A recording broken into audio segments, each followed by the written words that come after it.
restent modestes, mais leur fonds de commerce prend de la valeur. Le Perche est devenu un bon placement.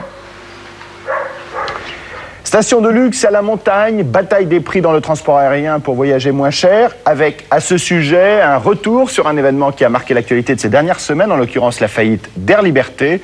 Tout cela, c'est dans un instant, après une page de pub. À tout de suite. Courchevel, l'une des stations les plus huppées. Comment a-t-elle attiré la jet set? Voyager en charter, c'est bon marché, mais est-ce aussi fiable et confortable? Fin de partie pour Air Lib après 15 ans d'aventure, récit d'un terrible gâchis. Oh, j'aimerais tellement rencontrer un M sympa.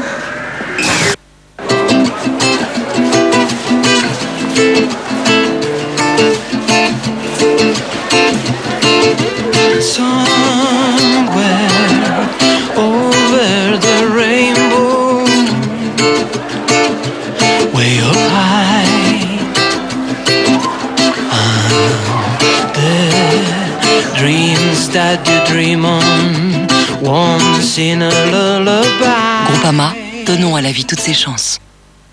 Antonio Banderas, Rebecca Romijn Stamos dans Femme Fatale, le chef-d'œuvre de Brian De Palma. Un film envoûtant qui plonge un paparazzi en plein cauchemar. Femme Fatale, en cassette vidéo et DVD, près d'une heure de bonus exclusif avec Europe 2. Allô? Attention, les plus grands films d'angoisse débarquent chez vous en DVD.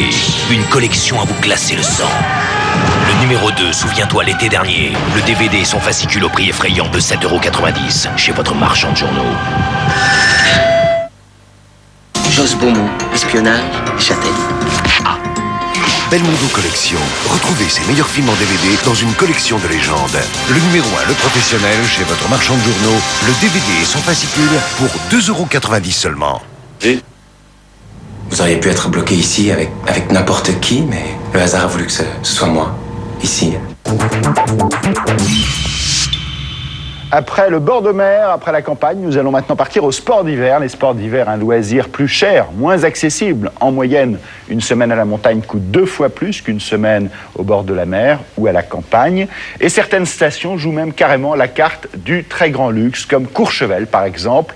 Courchevel, fondée il y a 50 ans. Et pourtant, au départ, cette station voulait s'ouvrir au plus grand nombre.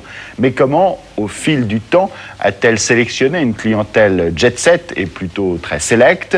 À qui appartiennent les établissements de luxe de cette station?